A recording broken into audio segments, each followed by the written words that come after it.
Hey guys, Mr. Bergman here. This is Wednesday, the 29th. And what we're going to do today is we're going to talk about area. Now, some of this is going to be a little bit of a review, which is good for us always. And then some of it is going to be a new concept. And like I always say at the beginning of a unit, we always build off of things that we know already and get to stuff that is unfamiliar with us. So we're going to start with area here, and we're going to start with the rectangle and square. Now, the area equation for rectangles and squares is just base times height.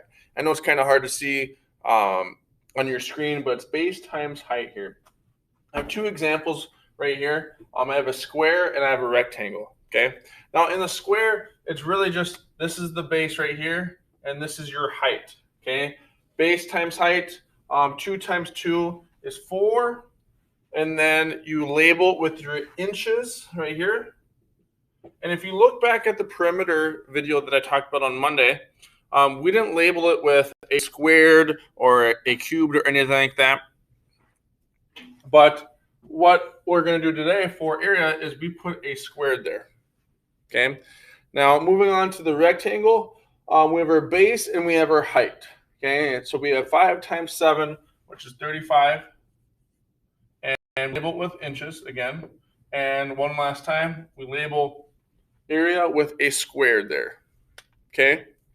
So moving forward here, I'm going to go through a triangle and a trapezoid. Now, a triangle, you're going to see these on Khan Academy. You're going to see these on your Google form. But on your triangle here, let's just label, let's say 4 inches and 5 inches your base. So 4 inches is your height right here, and 5 inches is your base.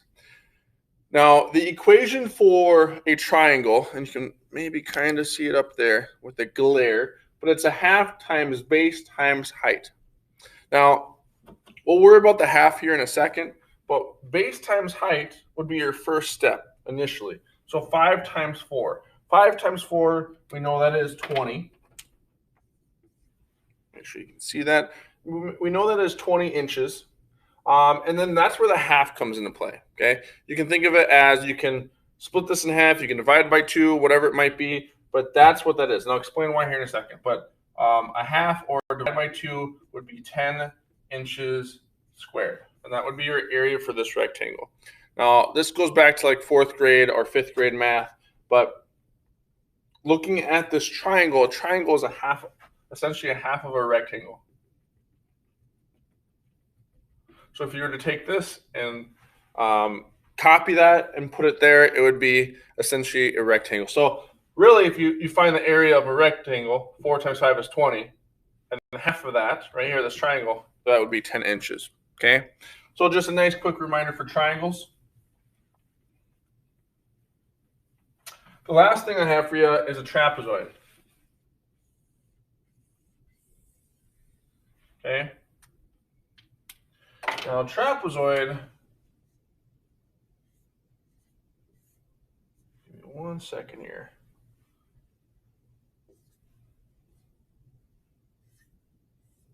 Is a little different. Just a little bit different thinking, I should say. Maybe not too much different. Okay. So we have our base, we have our height, and we have an extra number here. Now, this is where the different thinking and applying comes into play. Trapezoid, you might see some different shapes in there. Now, you can kind of play with the shapes in geometry, how it seems fit. But on this one, what I see is I see a rectangle, I see 2 triangles. Okay? So a rectangle and 2 triangles. So the reason I did this is because there's no exact formula for area for just the whole trapezoid, if you will. Okay? So the way we do this is we break it up into shapes that we know the formula for already. Henceforth, now we know that this 6 covers this whole span. This 2 covers this, which is our rectangle. So we take a look at 2, which is the base, and 3, which is the height, and we get 6. 6, we'll call this inches squared. Okay? And now we're going to find the triangles. Now, assuming this 2 inches covers this and these are split evenly is what we're going to go by. This is a 2 inches right here. And this is also a 2 inches. Okay. And looking back at our triangle area formula, we have we have half times base times height, which we just did on the last one. So we have 2 times 3 is 6. Divided by 2 is 6 inches squared. I'm sorry, 3 inches squared. My apologies. And the exact same thing over here. We have 2 times the height, which is 3, which should give us 6. Divided by 2 is going to give us 3 inches squared. Now we're not done. We found the area for each section. The last part, as you probably have guessed, is you can add them. 6 plus 3 is 9. We have 12 inches squared. And that would be your area for a trapezoid. All right, good luck on the Google Forms in Khan Academy. Khan Academy, there is, I think there's 3 assignments, so nothing too crazy. Actually, there's 4 assignments. My apologies. But you guys got this, all right? If you have any questions, you know who to ask. See ya.